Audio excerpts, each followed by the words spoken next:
Hello students, welcome to Study I Q. मेरा नाम है मयूरी भागवानी। आज हम डिस्कस करने वाले हैं सोशियोलॉजी के प्रीवियस ईयर पेपर को। यहाँ पे हम 2020 का यूपीएससी सिविल सर्विसेज एग्जाम का सोशियोलॉजी ऑप्शनल का पेपर 2 डिस्कस करने वाले हैं।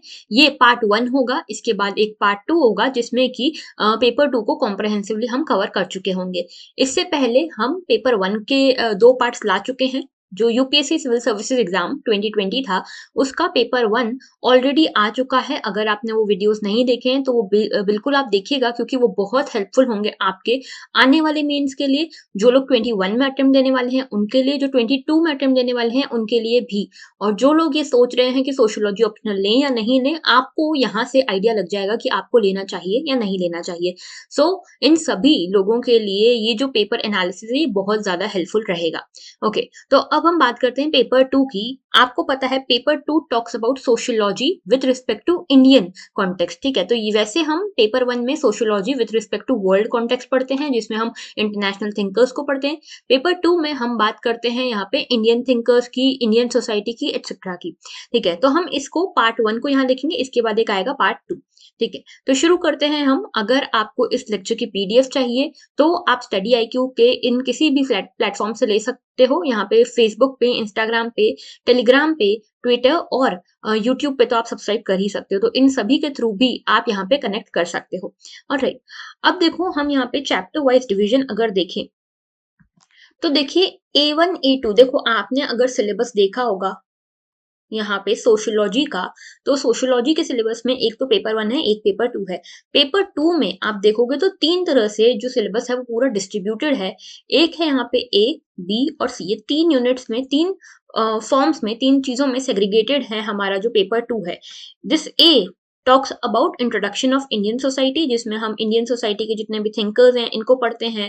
ठीक है, AR देसाई को पढ़ते हैं, GS घुरे को पढ़ते हैं, MN श्रीनिवास को पढ़ते हैं। इस तरह के जो हमारे इंडियन थिंकर्स हैं, सोशियोलॉजिस्ट हैं, इनको हम पढ़ते हैं।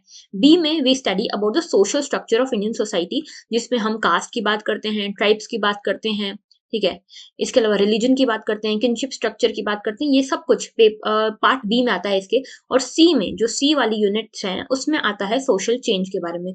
तो सोशल चेंज में हम एजुकेशन की बात करते हैं, सेक्युलराइजेशन की बात करते हैं, इंडस्ट्रियलाइजेशन, अर्बनाइजेशन, जो भी सोशल चैलेंजेस हैं हमारे सामने, इन सभी की बात हम इन 3 पार्ट्स में करते हैं। तो देखो ए में A1 A2 इस तरह से मैंने यूनिट्स को सेग्रीगेट किया है, और यहाँ पे किस चैप्टर में से, किस यूनिट में से कितने मार्क्स के क्वेश्चंस पूछे गए हैं, ये यहाँ पे हम देखेंगे। तो आपको पता होगा 250 मार्क्स का कुल मिला के पूरा पेपर रहता है, और इस 250 मार्क्स के पेपर में आपके पास कई सारे ऑप्शंस भी होते हैं। इसके बारे में हम आगे डिस्कस करेंगे। तो देखो A1 में से आपको 10 मार्क्स का पूछा गया, जिसमें हमारे थिंकर्स पूछे गए हैं, इंडियन थिंकर्स। A2 में आपको 30 मार्क्स का क्वेश्चन यहाँ पे पूछे गए हैं, which talks about social background of Indian nationalism, और हमारे जो मूवमेंट्स हैं इन सब की बात करते हैं, रिफॉर्म मूवमेंट्स वगैरह की बात करते हैं यहाँ पे। B1 में 10 मार्क्स का, B2 जो कि कास्ट सिस्टम से रिलेटेड है, इसमें 50 मार्क्स का, this is a very important topic. Then B3 जो है 30 मार्क्स का, इससे भी पूछा गया है ट्राइब्स वाले सेक्शन में से। फिर B4 से 10, B5 से 40 मार्क्स का, ये किनशिप वाला जो चैप्टर है उससे पूछा गया है। फिर 10 मार्क्स का B6 में से, और उसके बाद सी वाले में से, सी में 7 यूनिट्स हैं, ऐसे 1 2 3 4 5 6 7। इसमें मेजोरिटी ऑफ द क्वेश्चन जो है ना वो इसमें से आप देख सकते हो। C1 में 40 मार्क्स का, फिर C2 में 50 मार्क्स का, फिर 30 मार्क्स का। इस तरह से यहाँ पे सेग्रीगेशन है। तो आपको यहाँ पे ये समझ में आ रहा होगा कि जो भी चीजें यहाँ पे आपको पढ़नी है, यहाँ पे आप सिलेक्टिव नहीं हो सकते। वैसे भी सोशियोलॉजी का जो सिलेबस है काफी कम है, तो you can not be selective, क्योंकि यहाँ पे हर यूनिट में से कुछ ना कुछ पूछा हुआ है, और ये डायनेमिकली चेंज भी होता रहता है। ठीक है, तो इसीलिए आपको होलिस्टिकली स्टडी करना है पेपर 2 को भी। और पेपर 1 और पेपर 2 जितना इनको कनेक्ट करके पढ़ोगे उतना आपके लिए ज्यादा अच्छा होगा। ऑलराइट, आगे बात करते हैं। देखो मैं आपको एक बार स्ट्रक्चर बता देती हूँ जिन लोगों को नहीं पता है। तो हमारा जो पेपर 2 है वो भी पेपर 1 की तरह ही है, बिल्कुल 250 मार्क्स का ये पेपर है। ठीक है, इसमें आपसे 8 क्वेश्चंस पूछे जाते हैं। जो फर्स्ट एंड फिफ्थ क्वेश्चन होते हैं, इसके 5 सब पार्ट्स होते हैं, और ये पांचों सब पार्ट्स को आपको जवाब देना, इसको आंसर करना, अटेम्प्ट करना जरूरी है। ठीक है, तो first and fifth question are the compulsory one. इसके अलावा यहाँ पे 2 3 4 और यहाँ यहाँ पे 6, 7, 8 ये 6 क्वेश्चन है। इन 6 में से किन्हीं भी 3 क्वेश्चन को आप अटेम्प्ट कर सकते हो। दोनों पार्ट्स जैसे ये जो है ना 1, 2, 3, 4 वाले क्वेश्चन ये पार्ट ए है और ये वाला जो है ये पार्ट बी है। तो ए और बी दोनों में से कम एक क्वेश्चन आपको अटेम्प्ट करना है। आप ऐसा कर सकते हो कि पार्ट ए जो है इसमें से आप 2 और 3 क्वेश्चन अटेम्प्ट कर लो, यहाँ से आप 6 क्वेश्चन अटेम्प्ट कर लो, या फिर यहाँ से कोई 2 क्वेश्चन अटेम्प्ट करके यहाँ पे एक अटेम्प्ट कर लो। मतलब दोनों पार्ट में से एक क्वेश्चन कम से कम आपको अटेम्प्ट करना ही है। ऑलराइट, अब आगे बात करते हैं हम कि किस तरह से यहाँ पे डिस्ट्रीब्यूशन है मार्क्स का। तो जो शुरुआत का फर्स्ट एंड फिफ्थ क्वेश्चन जो कि कंपलसरी क्वेश्चन है, इसके 5 सब पार्ट्स है मैंने बताया, ये पांचों ही 10-10 मार्क्स के हैं, तो 50 मार्क्स का यहाँ पे ये क्वेश्चन बन जाता है। सारे क्वेश्चन आपके 50 मार्क्स के। जो ऑप्शनल क्वेश्चन है ना, जो ऑप्शनल क्वेश्चन जैसे 2, 3, 4 और 6, 7, 8 ये जो क्वेश्चन है ये ऑप्शनल क्वेश्चन है और ये भी 50 मार्क्स ईच के हैं। इसमें 3 सब पार्ट्स देखने को मिलेंगे, 5 नहीं 3 सब पार्ट्स हैं। जो शुरू के 2 होंगे वो 20-20 मार्क्स के होंगे और जो लास्ट वाला होगा वो 10 मार्क्स का क्वेश्चन होगा। ऑलराइट, अब देखते हैं कि किस तरह से आपको क्वेश्चंस को अटेम्प्ट करना चाहिए था और आपको यहाँ से एक ओवरव्यू भी मिलेगा कि किस तरह से यहाँ पे क्वेश्चंस आते हैं और किस तरह से इनको अटेम्प्ट करना चाहिए। तो देखो, जो हम फर्स्ट क्वेश्चन की बात करते हैं जहाँ पे सभी कंपलसरी हैं, वहां पे पहला क्वेश्चन है अबाउट AR देसाई's पर्सपेक्टिव।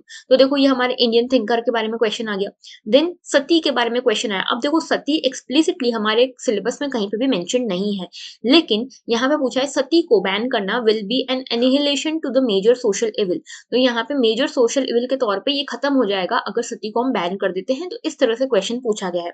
तो यहाँ पे सती हमारे सिलेबस में अलग से एक्सप्लिसिटली मेंशन नहीं है, लेकिन इसको हमको लिंक करके एक आंसर देना पड़ेगा। ठीक है, इसको आप मॉडर्नाइजेशन वाले टॉपिक से कनेक्ट कर सकते हो। इसके बाद यहाँ पे देखो, how do you justify Dumont's deliberate stress on ideology and intellectualised account of Indian society. तो देखो यहाँ पे लुई डूमो के बारे में बात की गई है। तो he is also a thinker of Indian society. ठीक है, तो इनके पर्सपेक्टिव को आपको बताना है। ये कास्ट से रिलेटेड क्वेश्चन है। ठीक है, उसके बाद यहाँ पे definitional problems related to tribal communities, तो ट्राइबल वाले जो सेक्शन है उससे रिलेटेड क्वेश्चन है। And then secularism was an outcome of 20th century human radicalism comment। तो यहाँ पे secularism is the keyword. Alright, अब देखो अगर इसमें तो आपको कुछ भी सिलेक्ट करने का है ही नहीं, यहाँ पे आपको कुछ सिलेक्ट नहीं करना है, यहाँ पे आपको सभी को अटेम्प्ट करना है। अब आपको यहाँ पे ये समझना पड़ेगा कि जो इतनी सारी यूनिट्स हैं हमारे पास पेपर 2 की, उसमें से आपका स्ट्रॉन्ग पॉइंट कौन सा है। ठीक है, अब देखो स्ट्रॉन्ग पॉइंट बहुत सारी चीजों पर डिपेंड करता है आपकी उसके उसी सब्जेक्ट को उसी टॉपिक को लेकर पेपर 1 में कितनी अंडरस्टैंडिंग है, उसके बाद उसमें थिंकर्स कितने आप कोट कर सकते हो, कौन सा जनरलिस्टिक टॉपिक नहीं है, क्योंकि जनरलिस्टिक टॉपिक हर कोई लिख सकता है। ठीक है, तो जनरलिस्टिक टॉपिक नहीं है, सोशियोलॉजिकल एंगल किसमें ज्यादा है, इसके अलावा किसमें कंटेंट ज्यादा अवेलेबल है। ठीक है, इस तरह से आप यहाँ पे डिपेंड करता है कि आपकी कितनी अंडरस्टैंडिंग है किसी टॉपिक को लेकर, उस पे डिपेंड करेगा कि आपके कौन से स्ट्रॉन्ग सेक्शन है। अब सबसे पहले आपको क्या करना है, अगर आपने सोशियोलॉजी प्रिपेयर कर लिया है तो उस केस में आपको पहले ये पता लगाना है कि पेपर 2 में आपके स्ट्रॉन्ग एरियाज कौन कौन से हैं। अब स्ट्रॉन्ग एरियाज के हिसाब से यहाँ पे आप आंसर दोगे। जैसे कि यहाँ पे तो चलो कोई भी हमारे पास सिलेक्ट करने का ऑप्शन नहीं था, लेकिन फॉर एग्जाम्पल जैसे कि मैं बोलती हूँ कि मेरा जो स्ट्रॉन्ग सेक्शन है, एग्जाम्पल के तौर पे मैं बता रही हूँ, कास्ट मान लो, इंडियन थिंकर्स मान लो, ठीक है, ट्राइब्स वाला पोर्शन जो है, सोशल स्ट्रक्चर वाला जो पोर्शन है वो मान लो। तो ये मेरे इंपॉर्टेंट एरिया है। सोशल चेंज मेरा उतना इंपॉर्टेंट एरिया नहीं है। ठीक है, फॉर एग्जाम्पल मैंने ये मान लिया, अब मैं कैसे इसको अटेम्प्ट करूंगी ये मैं आपको बताती हूँ। तो देखो ये सेकंड क्वेश्चन है। सेकंड क्वेश्चन में पहला क्वेश्चन पूछ रहे हैं इंडियन कास्ट सिस्टम, तो कास्ट सिस्टम से रिलेटेड है ये। ठीक है, तो 20 मार्क्स का है, I would highly go towards it. लेकिन सेकंड क्वेश्चन देखो, discuss Whitehead's contention that caste has potential to displace class and colonial contradiction। तो कास्ट क्लास तो समझ आ रहा है, लेकिन ये व्हाइट कौन है। व्हाइट तो हमारे सिलेबस में कहीं पे भी इसका कोई मेंशन नहीं है, इतने सारे सोर्सेस कहीं पे भी इसका मेंशन नहीं है। ग्रेजुएशन लेवल या पोस्ट ग्रेजुएशन में हो उसकी बात नहीं कर रही, ऑप्शनल के लिए हम जो चीजें पढ़ते हैं, जो बुक्स पढ़ते हैं, उसमें इनका कहीं पे भी मेंशन नहीं है। तो ये देखो ये एक इशू हो गया कि हम कास्ट टॉपिक में तो हमारा स्ट्रॉन्ग होल्ड है, लेकिन ये क्वेश्चन के बारे में तो हमको कुछ पता ही नहीं है। तो ऐसे क्वेश्चन जिनके बारे में आपको कुछ भी समझ नहीं आ रहा, देखो यूजुअल क्या है कि यहाँ पे कास्ट एंड क्लास के बारे में अगर ओपन क्वेश्चन होता कि क्या कास्ट क्लास को रिप्लेस कर सकती है, तो इसको आप अटेम्प्ट कर सकते थे। ये ओपन एंडेड क्वेश्चन था, इसमें आप कई सारे थिंकर्स को कोट कर सकते थे। लेकिन पूछा है यहाँ पे व्हाइट हेड के कंटेंशन के बारे में। तो ये व्हाइट हेड कौन है, आपको पहले इनकी फिलोसॉफी समझनी पड़ेगी, इनका क्या पर्सपेक्टिव था, ये समझना पड़ेगा, फिर ही आप इस आंसर को प्रॉपर्ली आंसर कर पाओगे। देखो, अगर आपके पास और कोई ऑप्शन नहीं होता तो आपको करना ही था, ठीक है? तो कैसे करते ये भी हम देखेंगे। लेकिन क्योंकि यहाँ पे ऑप्शन है, तो आई वुड सजेस्ट कि इसको ड्रॉप करना, इस क्वेश्चन को छोड़ देना ही बेटर है, ठीक है? तो ये देखो, वैसे है भी 20 मार्क्स का, 10 मार्क्स का भी नहीं है, तो इसको छोड़ देना ही सही रहेगा। वैसे अगर ऐसा होता तो मैं फिर ये वाला क्वेश्चन अटेम्प्ट ही नहीं करती, चाहे फिर मुझे सेकंड का ए और सेकंड का सी बहुत अच्छे से आता है तो भी, ठीक है? उसके अलावा देखो, थर्ड की बात करें तो examine the colonial policy of segregation of tribes under the government of India act. तो ये ट्राइब्स की बात कर रहा है, ट्राइब्स के सेग्रीगेशन को लेकर कॉलोनियल पॉलिसीज क्या थी उसकी बात कर रहा है।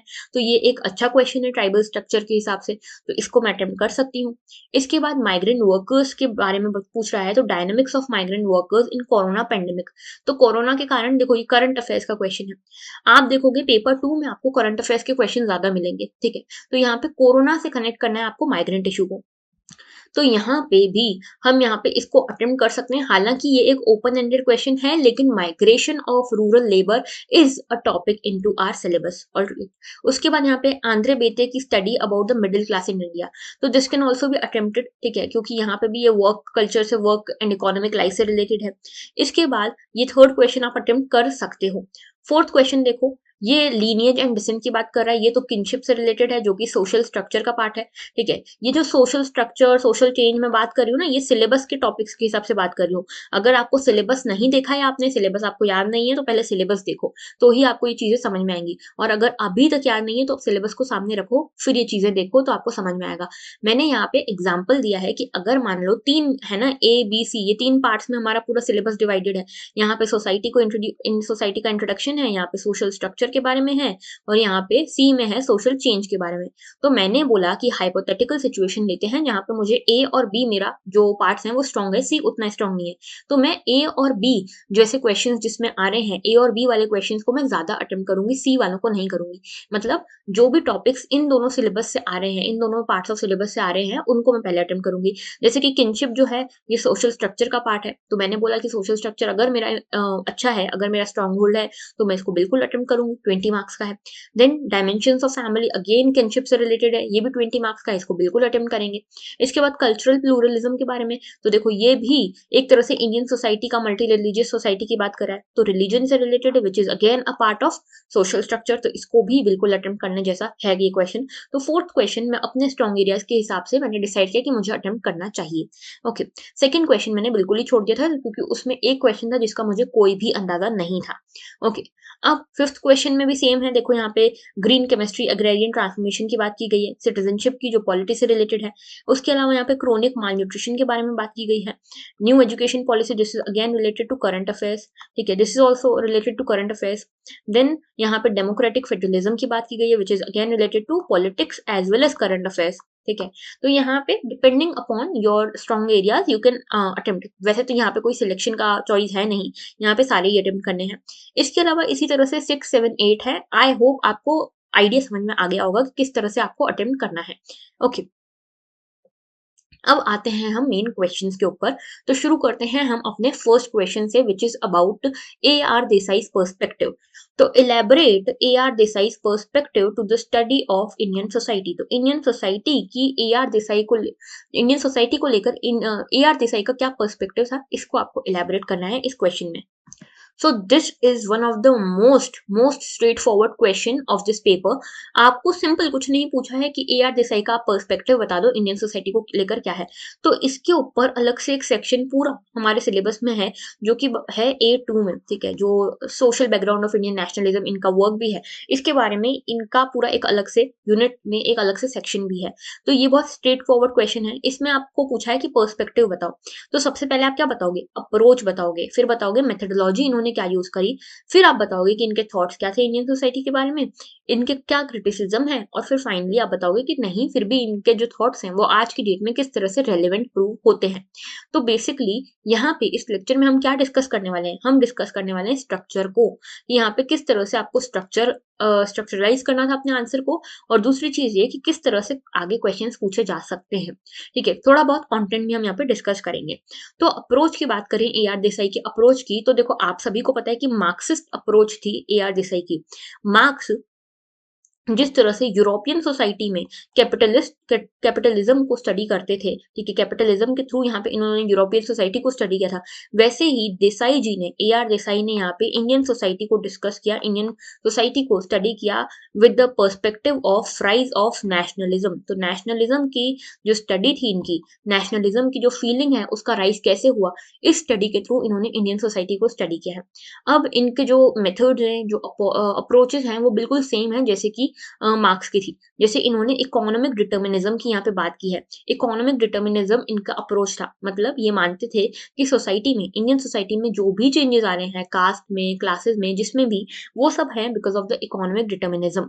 इकोनॉमिक कॉजेस के कारण ही नेशनलिज्म की फीलिंग पनपी, ये कहना है यहाँ पे ए आर देसाई का। तो यहाँ पे आप इकोनॉमिक डिटर्मिनिज्म के बारे में बताओगे थोड़ा सा, मेथडोलॉजी इनकी बताओगे कि किस तरह से इन्होंने डायलेक्टिक हिस्टोरिकल मेथड का यूज किया, जैसे कि मार्क्स ने भी किया था। मार्क्स भी ये कहते थे कि डायलेक्टिकल यहाँ पे अप्रोच अपनानी चाहिए, पहले आपको थीसिस करना चाहिए, एंटीथीसिस, और उसके बाद आपको सिंथेसिस करना चाहिए। तो उसी चीज पे इन्होंने भी फोकस किया। हिस्टोरिकल मेथड, यानी कि इन्होंने बोला कि जो हमारा फ्यूचर है वो हम सिर्फ प्रेजेंट से प्रिडिक्ट नहीं कर सकते, हमको इसमें पास्ट और प्रेजेंट, इन दोनों की मदद से ही हम यहाँ पे फ्यूचर को प्रिडिक्ट कर पाएंगे। तो यहाँ पे हम दोनों को ही, हमको इन दोनों को ही कंसिडरेशन में लेना चाहिए। ओके, इसके अलावा इन्होंने ये भी बताया कि पार्टिसिपेंट ऑब्जर्वेशन के थ्रू, फील्ड वर्क के थ्रू यहाँ पे इन्होंने इस स्टडी को कंडक्ट किया था। ठीक है, और यहाँ पे इन्होंने, जैसे देखो बाकी जो इस टाइम पे जो बाकी सोशोलॉजिस्ट, बाकी थिंकर्स हुआ करते थे, वो यहाँ पे टेक्स्ट बुक अप्रोच यूज कर रहे थे, इन्होंने फील्ड वर्क अप्रोच यहाँ पे यूज की। बाकी सब इंडियन सोसाइटी को देख रहे थे in terms of its culture, in terms of its caste, religion etcetera.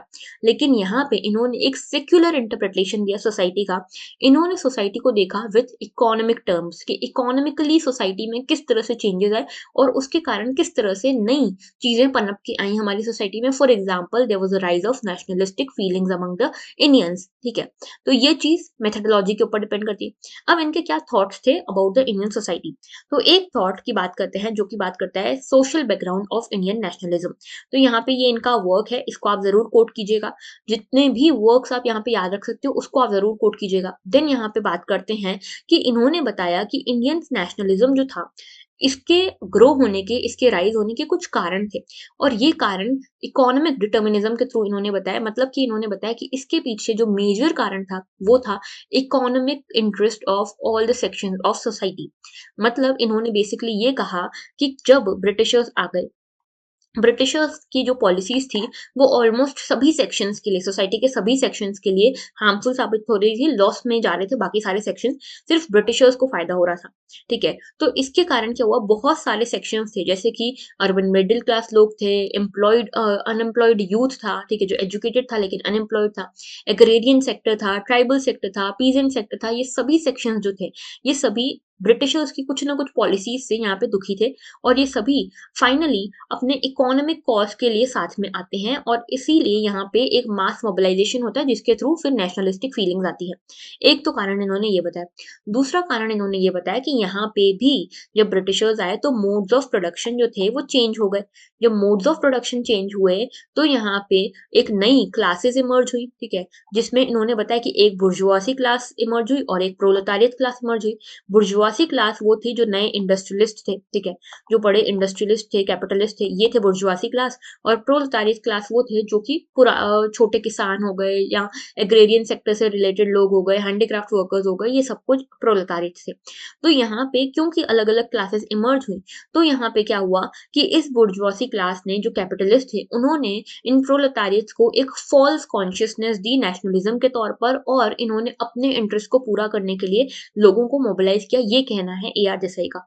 तो ये बिल्कुल मार्क्स के जैसे सोचते हैं, ठीक है, कार्ल मार्क्स की तरह सोचते हैं, जैसे कि वहां पे मार्क्स सोचते हैं कि जो बुर्जुआसी कैपिटलिस्ट लोग हैं वो यहाँ पे जो प्रोलेटारिएट्स हैं उनके इंटरेस्ट के बारे में नहीं सोचते, सिर्फ अपने इंटरेस्ट के बारे में सोचते हैं, और उसी के कारण सारी जो सुपर स्ट्रक्चर है वो चेंज होता है। वही चीज यहाँ पे ए आर देसाई ने हमको बताई, ठीक है, कि इन्हीं क्लास स्ट्रगल्स के कारण फेक कॉन्शियसनेस डेवलप की गई प्रोलेटारिएट्स में कि नहीं, आपको और कोई दिक्कत नहीं है, आपको सिर्फ ये दिक्कत है कि जब तक तक ब्रिटिशर्स हैं तब तक आपको इमेंसिपेशन नहीं मिलेगा, आपको फ्रीडम नहीं मिलेगी, और इस बेसिस पे क्लास स्ट्रगल जो था वो रुका और एक राइज ऑफ नेशनलिज्म देखने को मिला। ठीक है, तो ये सब चीजें इन्होंने बताई है। तो यहाँ पे ये बताते हैं कि कॉलोनियल एरा के पहले लैंड ओनरशिप कैसी होती थी। पहले कम्युनिटी ओन्ड होता था, फिर प्राइवेट ओन्ड हो गया। एग्रीकल्चर कैसा था, पहले सब्सिस्टेंस बेस्ड था, फिर कमर्शियल हो गया। उसके बाद नई क्लासेस कैसे इमर्ज होके आई।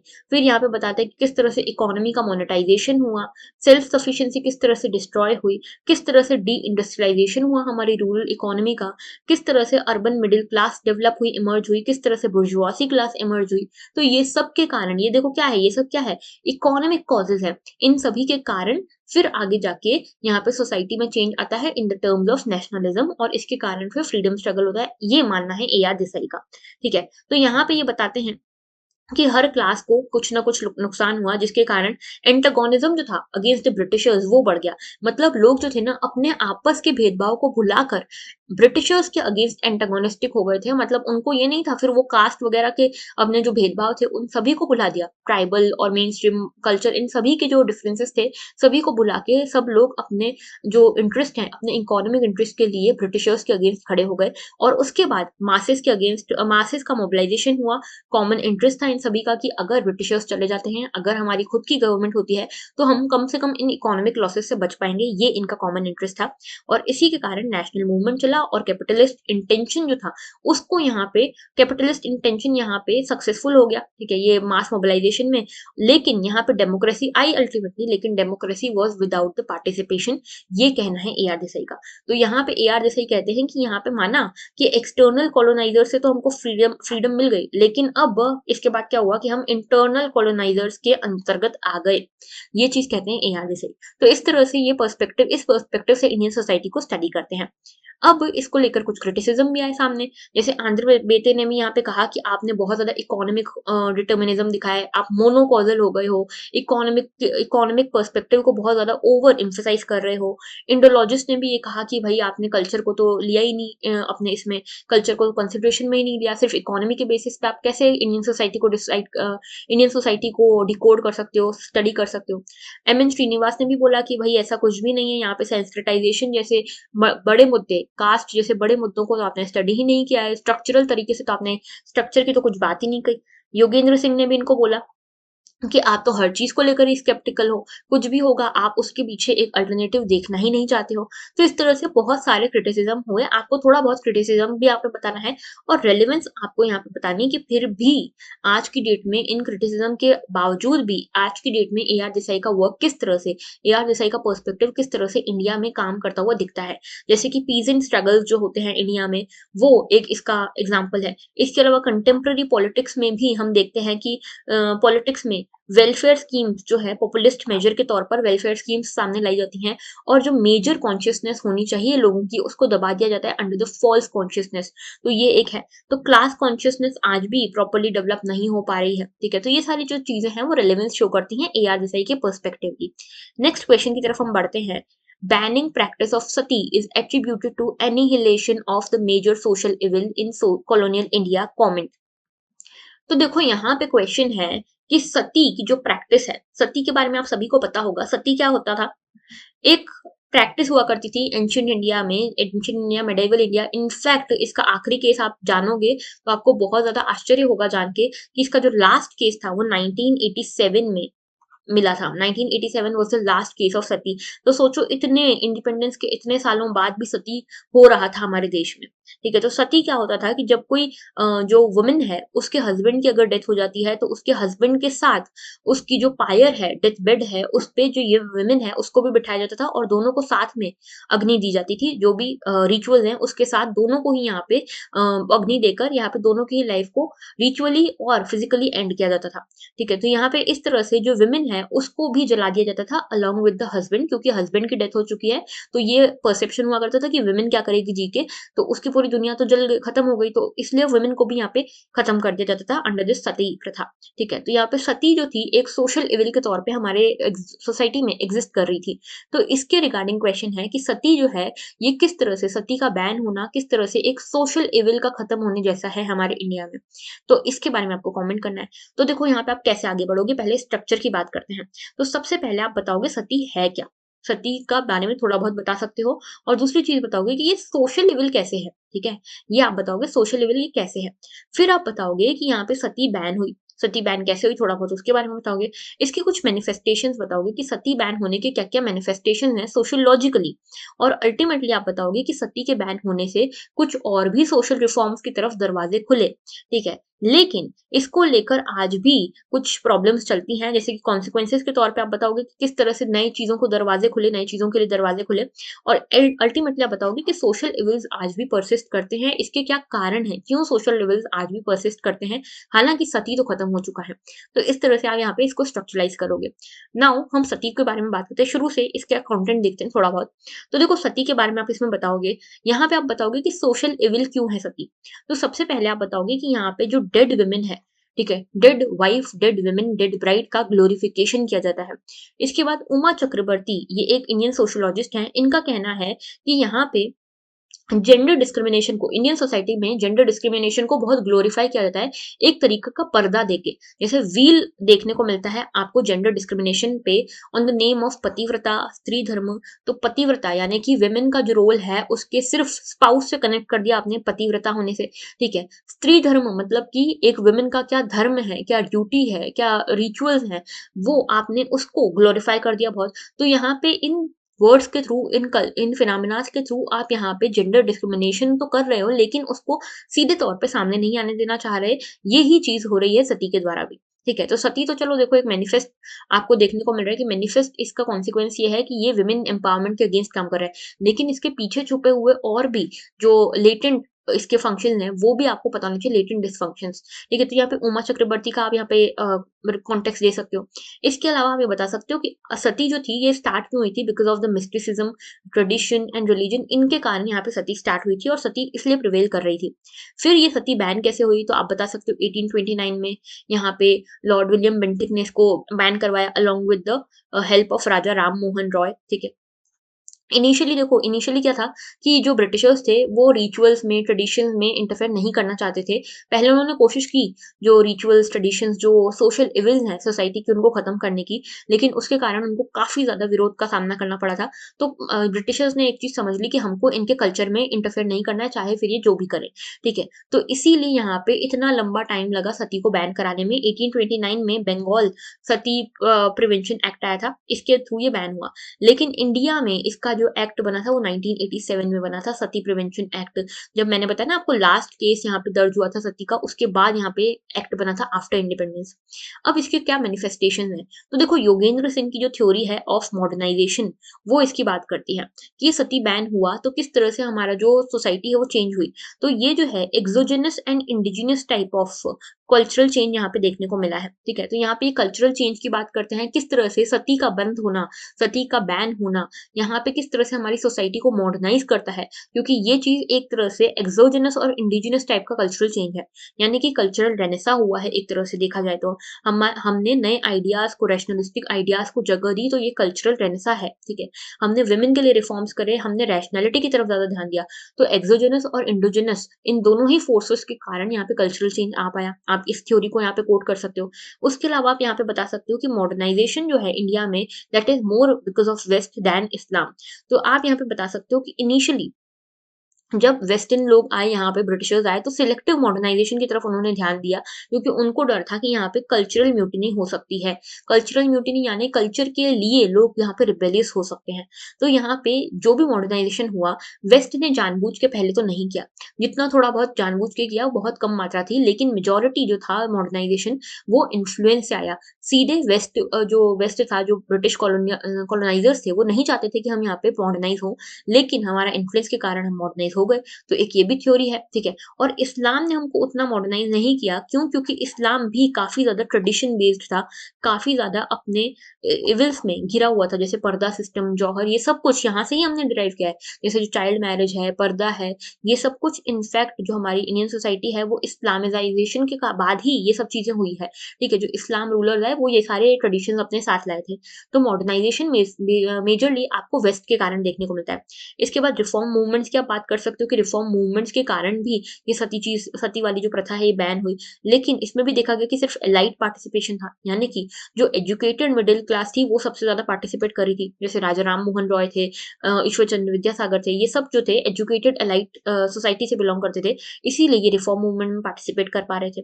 देन यहाँ पे बता सकते हैं कि मूवमेंट जो था वो एक तरह से यहाँ पे सोशल चेंज का फाउंडेशन की तरफ पे यहाँ पे देखा जा सकता है, और यहाँ पे इसको इंस्टीट्यूशनलाइज किया गया आगे जाके in the form of law. तो पहले सती के अगेंस्ट वुमेन के यहाँ पे बहुत सारे मूवमेंट्स निकले, जो इंटेलेक्चुअल लोग थे उनके मूवमेंट्स निकले, जैसे राजा राम मोहन रॉय ने ब्रह्मो समाज बनाया और पता नहीं कितने सारी चीजें करी, आप सबने हिस्ट्री में पढ़ा है वो। तो इसी के कारण सोशल चेंज आया, और सोशल चेंज के कारण ही फिर लॉज का लेजिस्लेचर का इंस्टीट्यूशनलाइजेशन हो पाया। तो इस तरह से आप यहाँ पे सती के बैन होने को यहाँ पे मैनिफेस्ट कर सकते हो।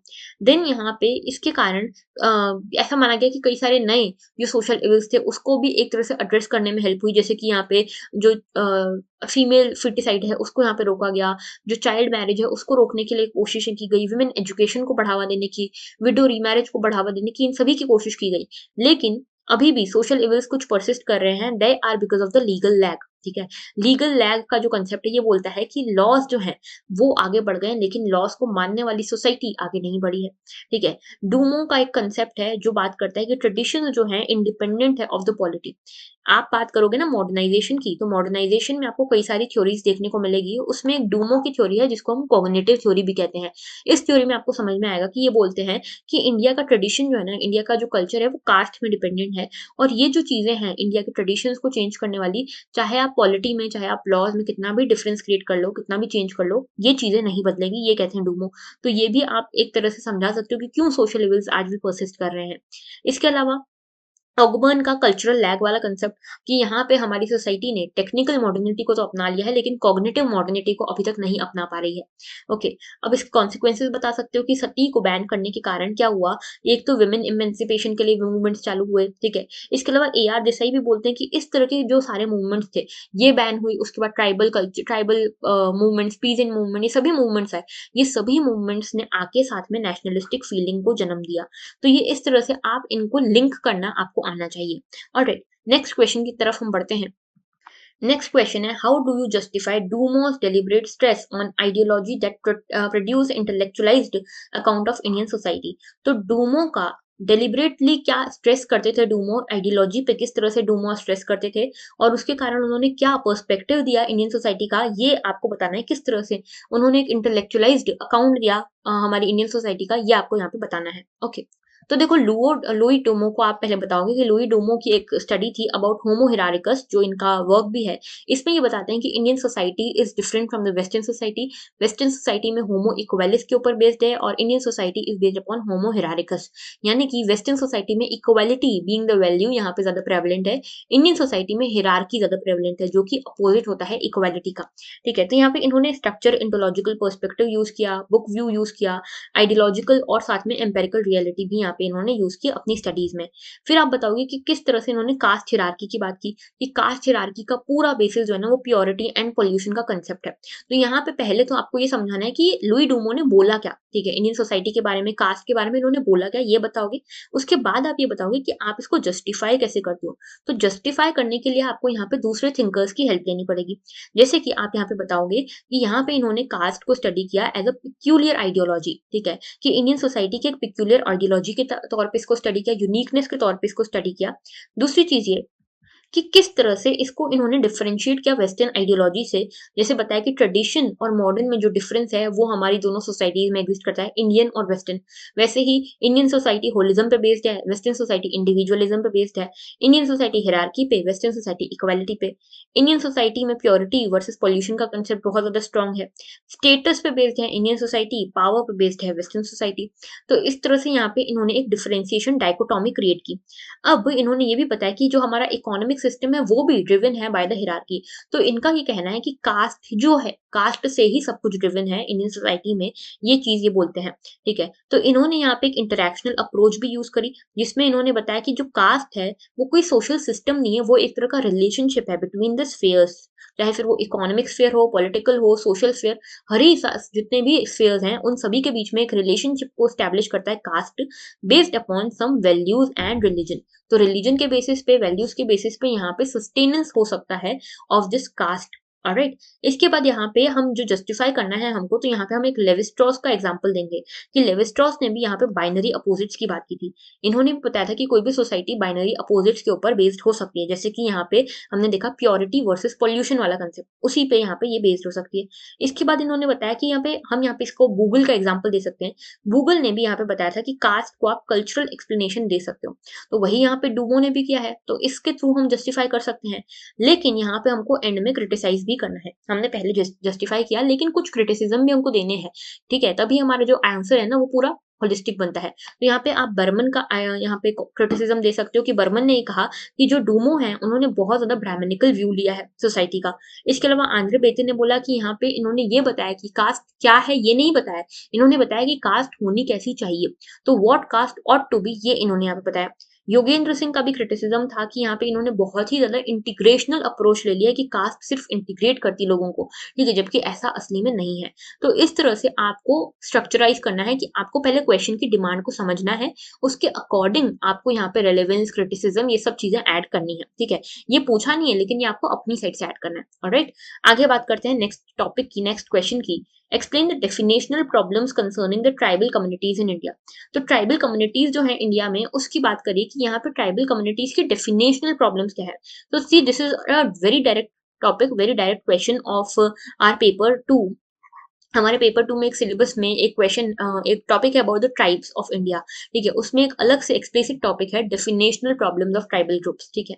तो ये बहुत इजी क्वेश्चन था। वैसे आपको यहाँ पे कैसे कर सकते हो, यहाँ पे आपको पहले बताना है ट्राइब्स इन इंडिया के बारे में, तो थोड़ा सा आप फैक्ट बता सकते हो कि 700 से ज्यादा ट्राइब्स एग्जिस्ट करती हैं, 8% जो हमारी इंडियन पॉपुलेशन है that consist of tribal people, इस तरह से आप थोड़ा सा बता सकते हो।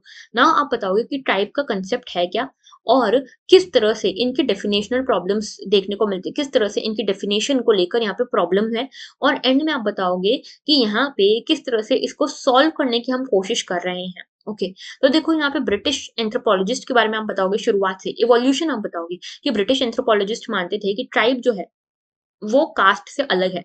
ट्राइब एक अलग चीज है, कास्ट एक अलग चीज है। ट्राइब्स का ये इनका मानना था, ट्राइब्स वो हैं, वो लोग हैं जो फॉरेस्ट में ड्वेलिंग करते हैं, फॉरेस्ट प्रोड्यूस पे डिपेंडेंट करते रहते हैं फॉर द लाइवलीहुड।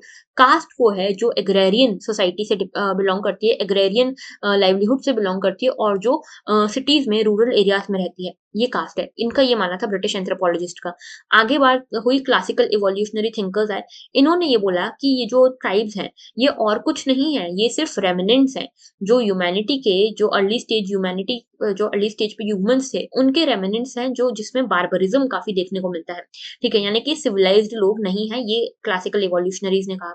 उसके बाद इंडियन स्कॉलर्स जो थे, इंडियन स्कॉलर्स ने इस अप्रोच को मना किया, इन दोनों ब्रिटिशर्स के अप्रोचेस को मना किया, रिजेक्ट किया। इन्होंने बोला कास्ट और ट्राइब्स में आप इस तरह से एकदम वाटर टाइट कंपार्टमेंट आप यहाँ पे नहीं बना सकते दोनों को। इन दोनों को आप ऐसा नहीं बोल सकते कि इन दोनों के बीच में कोई रिलेशन नहीं है, एक दूसरे से आप इसको इस तरह से अलग नहीं कर सकते। घुरे ने यहाँ पे बोला कि ये जो है ट्राइब्स जो हैं वो और कोई नहीं, बैकवर्ड हिंदूज हैं। तो इन्होंने बोला कि ये मेन स्ट्रीम सोसाइटी का ही पार्ट है, ये कास्ट का ही पार्ट है, tribes is a part of caste, ये इन्होंने कहा पूरे ने। मेंडलबॉम ने भी यहाँ पे एट्रीब्यूशनल अप्रोच के थ्रू यहाँ पे ट्राइब्स को समझाया। इन्होंने बोला कि यहाँ पे कोई स्ट्रिक्ट डिफरेंस नहीं हो सकता between the caste and tribe, Mandelbaum ने ये कहा। इन्होंने यहाँ पे कई सारे एट्रीब्यूट्स बताया, किनशिप को लेकर, हिरार्की को लेकर, सेगमेंटेशन को लेकर, रिलीजन को लेकर ट्राइब्स के, ठीक है। फिर बेली ने बोला कि यहाँ पे ट्राइब कास्ट कॉन्टिन्यूम देखने को मिलता है, यानी कि इन्होंने, बेली ने बोला कि यहाँ पे आप देखोगे कि ट्राइब और कास्ट एक कंटिन्यूटीज में है, ठीक है, ट्राइब ही इवॉल्व हुई है इनटू कास्ट, तो ट्राइब कास्ट कॉन्टिन्यूम देखने को मिलता है। तो इंडियन स्कॉलर्स ने बेसिकली, देखो ब्रिटिश स्कॉलर्स ने पहले बोला था कि tribe is not equal to caste, ठीक है, यहाँ पे इंडियन स्कॉलर्स ने बोला कि नहीं, ट्राइब और कास्ट एक ही है, ट्राइब इज अ सब पार्ट ऑफ कास्ट, ठीक है, ये बोला। लेकिन कुछ स्कूल्स थे जो बोलते थे कि नहीं, tribe is not the not equal to caste and tribe is not even the part of caste. तो ये लेटेस्ट स्कूल्स ने ये बोला, क्योंकि इन्होंने बोला कि ट्राइब्स में तो कोई कल्चर ही नहीं होता है प्योरिटी और पोल्यूशन का, जैसे कि लुई डूमो ने दिया है। तो यहाँ पे प्योरिटी पोल्यूशन के बिना आप ट्राइब को कैसे कास्ट बोल रहे हो? तो ये कहा लेटेस्ट स्कूल्स ने। बाद में कंटेम्प्रेरी नोशन आज की डेट में हमारा क्या है? तो हम ये मानते हैं कि यहाँ पे हम ट्राइब को अलग से डिफाइन नहीं कर सकते। इसके कुछ पॉजिटिव पैरामीटर्स हो सकते हैं कि यहाँ पे ऐसा ऐसा ऐसा होगा तो ये ट्राइब है, ऐसा ऐसा नहीं होगा तो ये ट्राइब है। तो ये पॉजिटिव और नेगेटिव पैरामीटर्स के तौर पे हम यहाँ पे बोल सकते हैं। कुल मिला के हम एट्रीब्यूट्स के तौर पे ये बोल सकते हैं कि कौन सी ट्राइब है और कौन सी ट्राइब नहीं है। तो territory, isolation, customs, endogamy, resources की ओनरशिप और रिचुअल्स के बेसिस पे हम बोल सकते हैं कि ये ट्राइब है या नहीं है। ठीक है। अब इतनी सारी हमने डेफिनेशंस देखी कि किस तरह से यहाँ पे इवोल्यूशन हुआ है, लेकिन ये जो डिफरेंट डिफरेंट डेफिनेशंस हैं, ये डिफरेंट डिफरेंट जगहों पे अलग अलग काम करती है। कोई भी एक डेफिनेशन यूनिवर्सल नहीं है, कोई भी एक डेफिनेशन ऐसी नहीं है जिसको आप यूनिफॉर्मली हर ट्राइब के ऊपर अप्लाई कर सको, irrespective of the geography, irrespective of the socio cultural customs. ठीक है। तो यहाँ पे ये जो डेफिनेशन है ये यूनिफॉर्मली एप्लीकेबल नहीं है। अलग अलग लोग अलग अलग नाम से बुलाते थे इनको, जैसे कुछ लोग एबोरिजिनल्स बोलते थे इनको, कुछ लोग आदिवासी बोलते थे। ठीक है। तो इसलिए अलग अलग नाम से बुलाया जाता था इनको। ये एक हेट्रोजेनस ग्रुप है।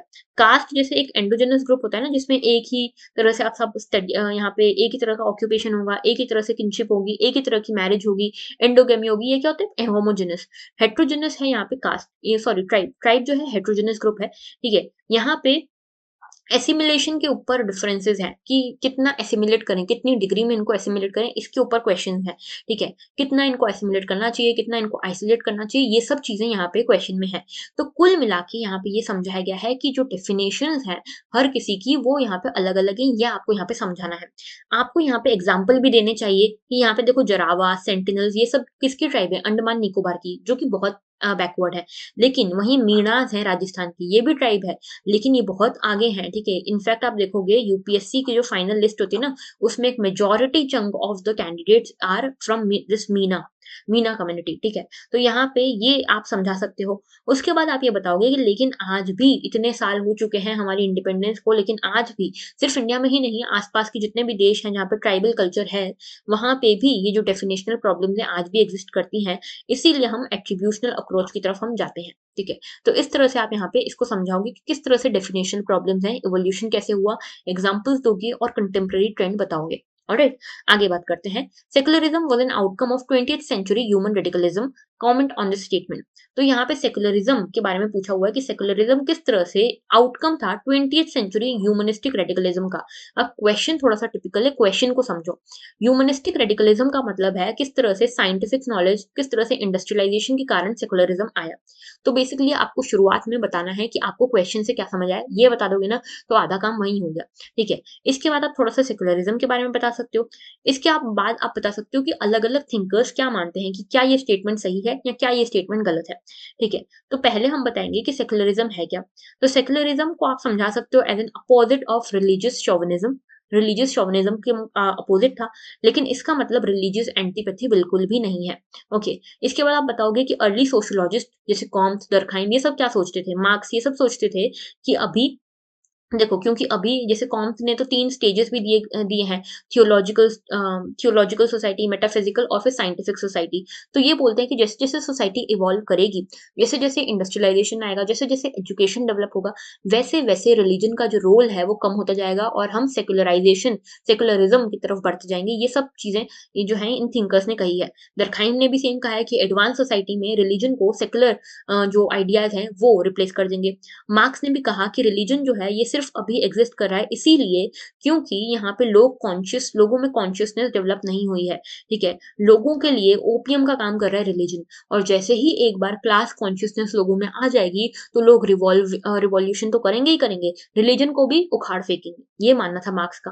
ठीक है। तो ये इन तीनों का ये मानना था कि जैसे जैसे सोसाइटी एडवांसमेंट की तरफ बढ़ेगी, वैसे वैसे सेकुलराइजेशन बढ़ेगा। कुछ हद तक ये हुआ भी है। ठीक है। राजीव भार्गव जी ने भी ये कहा था, ये एक बहुत बड़े कॉन्स्टिट्यूशनल एक्सपर्ट हैं। इन्होंने भी कहा कि हमारे कॉन्स्टिट्यूशन के थ्रू भी हम देख सकते हैं कि सेकुलरिज्म बेसिकली इंडिया में क्या है, रिलीजन और पॉलिटिक्स के बीच में प्रिंसिपल्ड डिस्टेंस को हम यहाँ पे ये कहते हैं सेकुलरिज्म, ठीक है। उसके बाद नेशनलिज्म के कारण, एजुकेशन के कारण, वेस्टर्न इन्फ्लुएंस के कारण, कॉन्स्टिट्यूशन के कई सारे प्रोविजंस के कारण हमारे देश में सेकुलरिज्म बढ़ा। तो ये चीज बताती है कि हाँ भाई, ह्यूमनिस्टिक रेडिकलिज्म का ही आउटकम था सेकुलरिज्म। लेकिन एक अपोजिट व्यू भी है, ठीक है। जैसे यहाँ पे देखो नेशनलिज्म वगैरह की हम बात करते हैं ना, तो आप गांधी जी का भी एग्जाम्पल दे सकते हो। गांधी जी, स्वामी दयानंद सरस्वती, ये सब लोग ये मानते थे कि हमारे देश में सेकुलरिज्म बहुत पुराने टाइम से चला आ रहा है, क्योंकि हमारा देश सबसे ज्यादा टॉलरेंट है। लेकिन कुछ अपोजिट व्यू वाले लोग भी हैं, जैसे एक ऑर्थोडॉक्स प्लूरल व्यू है, जिसमें आप अंबेडकर को ले सकते हो। अंबेडकर का कहना ये है कि जो विलेजेस हैं, जो हमारा सोसाइटी है, उसमें सेकुलरिज्म नहीं है, उसमें जो रिलीजन है बहुत ज़्यादा डोमिनेट करता है, और इसी के कारण काफ़ी ज़्यादा अभी भी आप देख रहे हो रिलीजियस रिवाइवलिज्म देखने को मिल रहा है। पोस्ट मॉडर्निस्ट व्यू भी आप ले सकते हो, जो इसके अपोजिट बोलता है, इस स्टेटमेंट के अगेंस्ट। पोस्ट मॉडर्निस्ट व्यू बोलता है कि ठीक है, मॉडर्निटी तक आ गए आप, ठीक है, साइंटिफिक व्यू तक आ गए जहाँ पे रिलीजन की इंपॉर्टेंस कम हो गई, लेकिन आफ्टर दिस वापस से रिलीजन की जो पोस्ट मॉडर्न टाइम्स होंगे, उसमें रिलीजन का फिर से आप रिवाइवल देखोगे इन टर्म्स ऑफ फंडामेंटलिज्म। तो ये यहाँ पे पोस्ट मॉडर्निस्ट व्यू भी आप बता सकते हो। फिर आप बताओगे कि लेकिन आज भी हिंड्रेंसेस क्या है, क्यों सेकुलरिज्म आज भी उतना नहीं चल पा रहा है, because of communal violence, because of fundamentalism, ये आप बता सकते हो। इसमें आप सैक्रिलेज का जो रिसेंट एग्जाम्पल्स हैं उसको आप ऐड कर सकते हो, ठीक है। इसके बाद आप एंड में बता सकते हो कि हंद्रे बेटे के अकॉर्डिंग आज भी लोग कॉन्स्टिट्यूशन से ज्यादा कल्चर से कनेक्टेड है। कॉन्स्टिट्यूशन जहाँ बात करता है इक्वालिटी की, सेकुलरिज्म की, कल्चर वहीं हिरार्की की बात करता है। तो आंध्र बेटे भी इस चीज को सपोर्ट करते हैं कि आज भी लोग सेकुलरिज्म से ज्यादा अपने कल्चर से जुड़े हुए हैं, ठीक है। अल्टीमेटली आप यहाँ पे अब हमारे कॉन्स्टिट्यूशन की बात बता सकते हो कि article number 25 to 28 talks about freedom of religion, this show secularism. तो ये सब चीजें आप यहाँ पे इंक्लूड कर सकते हो। ऑलराइट, आगे बात करते हैं नेक्स्ट इशू की, नेक्स्ट क्वेश्चन की। कास्ट सिस्टम से रिलेटेड ये क्वेश्चन है। Indian caste system is unique and has been unhealthy for the growth of sociology of India. How far do you agree? तो देखो यहाँ पे इंडियन कास्ट सिस्टम के बारे में बात की गई है कि किस तरह से ये यूनिक है और किस तरह से यहाँ पे सोशियोलॉजी की ग्रोथ रुक रही है। तो यहाँ पे आप यूनिकनेस पहले समझाओगे, फिर आप बताओगे कि किस तरह से यहाँ पे सोशियोलॉजी की ग्रोथ रुक रही है।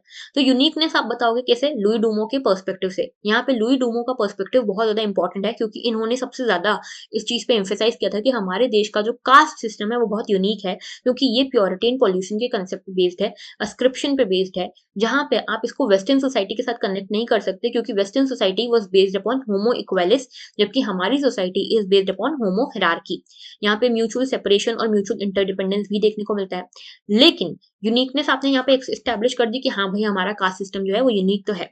आपने यहाँ पे बताया कुछ थिंकर्स ऐसा बोलते हैं, लेकिन आपने फिर बताया कि नहीं, कुछ थिंकर्स इसके उल्टा भी बोलते हैं कि कोई यूनिक नहीं है। जैसे आंध्र बेटे बोलते हैं कि नहीं, ये स्क्रिप्टिव नहीं है, कोई यूनिक नहीं है, क्योंकि यहाँ पे ये कहा है कि इसको अचीव भी किया जा सकता है। जैसे इन्होंने एग्जाम्पल दिया था कि यहाँ पे जो महात्मा बुद्ध थे, महावीर थे, ठीक है, महावीर जैन थे, इन सभी ने, गुरु नानक देव जी जो थे, इन्होंने यहाँ पे एक्सक्रिप्टिव बेसिस पे नहीं किया था। मतलब ये जो इन्होंने रिलीजन स्टार्ट किए, ये ऐसा नहीं था कि इनको एक्सक्रिप्शन में मिले, इन्होंने ये अचीव किए थे। तो ये इसके अगेंस्ट एक चीज रखते हैं, एक पॉइंट रखते हैं।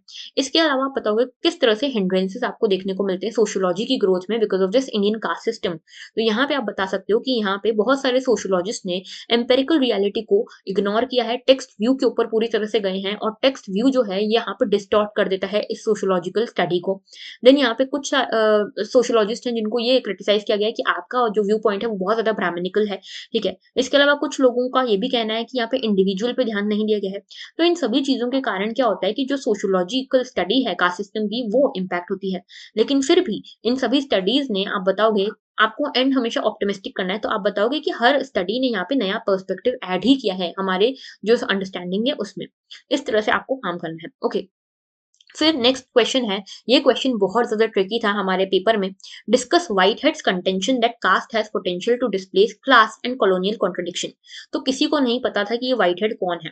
मेजॉरिटी ऑफ द स्टूडेंट्स आप देखोगे तो उन्होंने ये क्वेश्चन छोड़ा था, मतलब पूरा का पूरा सेकंड क्वेश्चन छोड़ दिया था, क्योंकि व्हाइट हेड का कहीं कोई मेंशन नहीं है हमारे सिलेबस में। लेकिन अगर मान लो कि इंपॉर्टेंट होता अटेम्प्ट करना, तो कैसे करते। यहाँ पे आपसे पूछा है caste has the potential to displace class and colonial contradiction. इससे बेसिक इतना आपको समझ में आ रहा होगा कि कास्ट वर्सेस क्लास की डिबेट है और कॉलोनियल कॉन्ट्रडिक्शन की डिबेट है यहाँ पे। तो देखो, मैंने जब बहुत ज्यादा यहाँ पे रिसर्च करी तो मुझे ये समझ में आया कि this talks about Judy Whitehead. Judy Whitehead जो है ईपीडब्ल्यू मैगजीन में लिखती हैं, इनका ये बेसिकली इनका कहना ये था कि जो कॉन्ट्रडिक्शंस हैं, कॉलोनियल कॉन्ट्रडिक्शंस हैं, उनके अगेंस्ट इन्होंने चीज़ें लिखी, उनको काफ़ी एम्फसाइज़ किया कि कॉलोनियल कॉन्ट्रडिक्शंस ये थे। जो ब्रिटिश रूलर्स थे, ब्रिटिश कॉलोनियल एरा जब चल रहा था, तो वहाँ उस समय पे इंडियन सोसाइटी को एक बैड लाइट में शोकेस करने का काम किया उस समय के सोशियोलॉजिस्ट ने, उस समय की स्टडीज़ ने। तो इनका कहना ये है कि उस समय पे एथनोसेंट्रिसिटी बहुत ज़्यादा हुआ करती थी। ये बहुत ज़्यादा शोकेस किया जाता था कि ब्रिटिश सिविलाइज़ेशन किस तरह से बहुत बेटर है देन इंडियंस, ठीक है? तो यहाँ पे ये बताया जाता था कि कास्ट जो है यही कारण है पुअर इकोनॉमिक प्रोग्रेस का इंडिया के। दूसरी चीज़ ये कि यहाँ पे ये दिखाया जाता था कि कास्ट के कारण कितनी ज़्यादा प्रॉब्लम्स प्रिवेल कर रही हैं सोसाइटी में, और कुल मिला के कास्ट के थ्रू ही हर चीज़ इंडियन सोसाइटी की देखी जाती थी, क्योंकि caste was the key index to study Indian society at that time. Okay, तो यहाँ पे एक तरह से ये एग्ज़ाम्पल्स भी देती हैं जूडी व्हाइटहेड की। यहाँ पे वुमेन की कंडीशंस को देखकर ब्रिटिशर्स बोलते थे कि आपकी सिविलाइज़ेशन कितनी पुरानी है, कितनी पुरातत्व है, हमारी सिविलाइज़ेशन कितनी आगे है।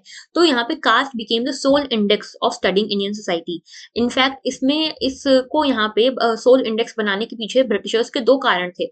एक तो ये कि यहाँ पे हम डिमीन कर सकें इंडियंस को, दूसरी चीज़ ये कि यहाँ पे जो नेशनल स्ट्रगल शुरू होने की कोशिश कर रहा है, हम वो ना होने दें, एक तरह से डिफरेंसेस क्रिएट कर सकें सोसाइटी में। ये क्या है कि देखो ब्राह्मणिकल टायरनी कितनी ज़्यादा है, ठीक है? कितना ज़्यादा तुमको यहाँ पे प्रताड़ित किया जाता है ब्राह्मण्स के द्वारा। तो ये सब चीज़ों के थ्रू यहाँ पे कास्ट को बहुत ज़्यादा हाइलाइट करके ब्रिटिशर्स ने कोशिश की इंडियन सिविलाइजेशन को नीचा दिखाने की।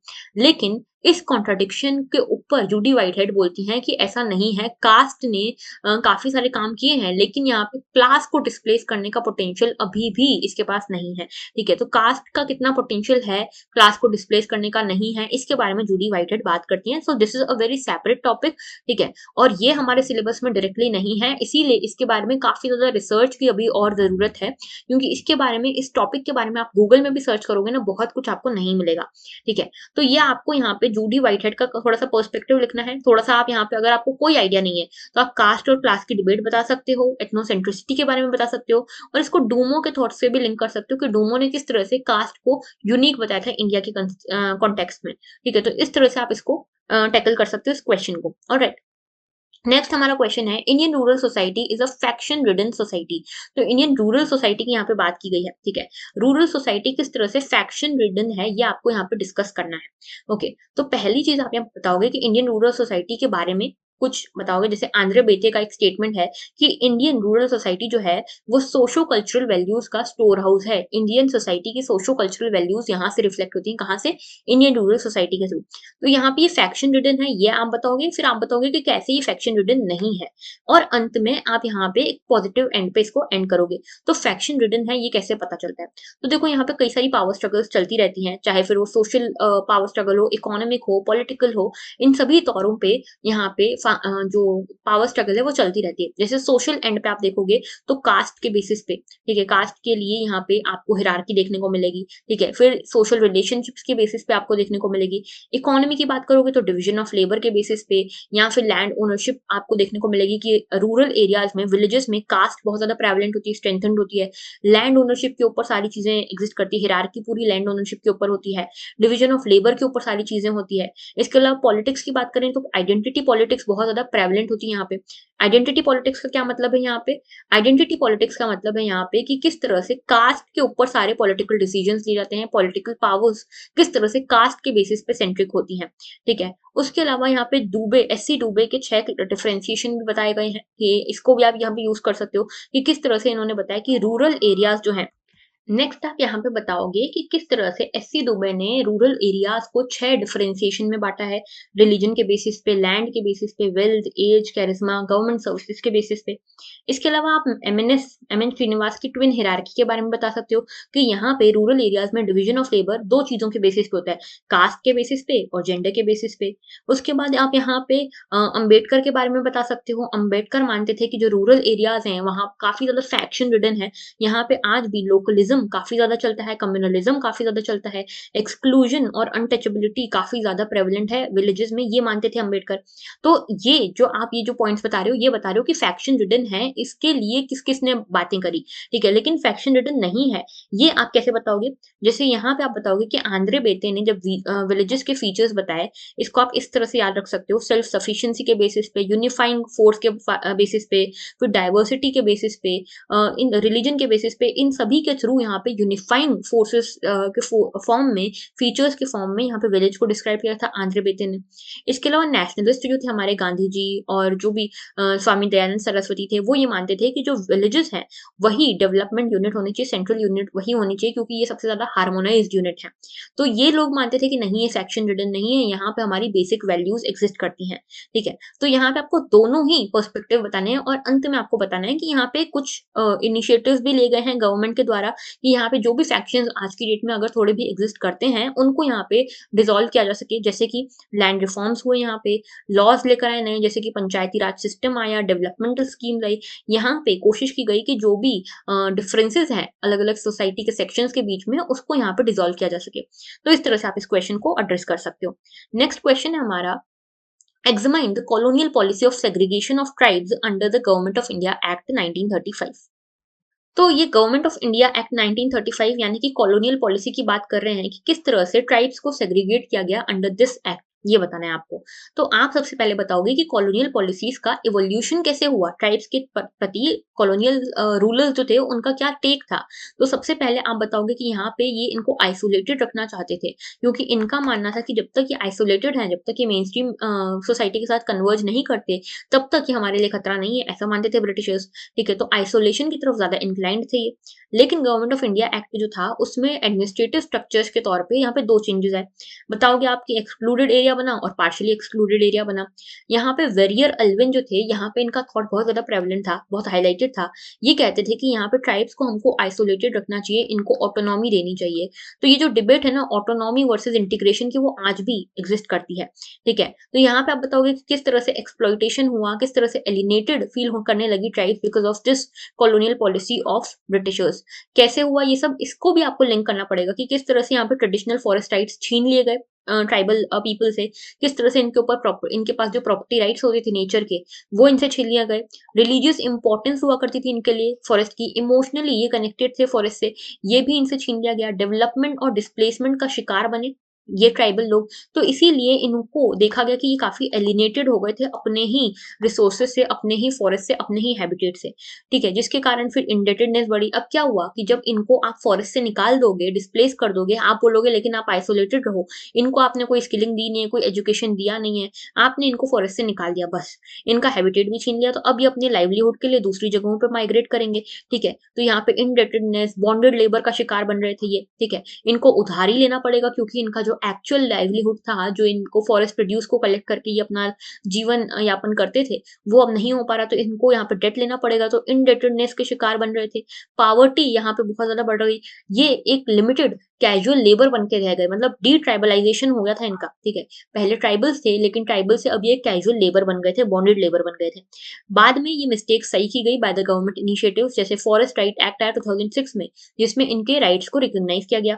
इसके अलावा कई सारे यहाँ पे आप बता सकते हो गवर्नमेंट स्कीम्स, गवर्नमेंट मेजर्स भी हैं, जैसे कि फॉरेस्ट राइट एक्ट की बात की, ट्राइफेड की आप बात कर सकते हो, ट्राइबल सब प्लान, पेसा एक्ट जो है, पंचायती राज एक्सटेंशन एक्ट जो है, उसकी आप बात कर सकते हो। तो इस तरह से आप यहाँ पे इस क्वेश्चन से डील कर सकते हो। नेक्स्ट क्वेश्चन है हमारा, discuss the dynamics of migrant workers in Indian context of corona pandemic.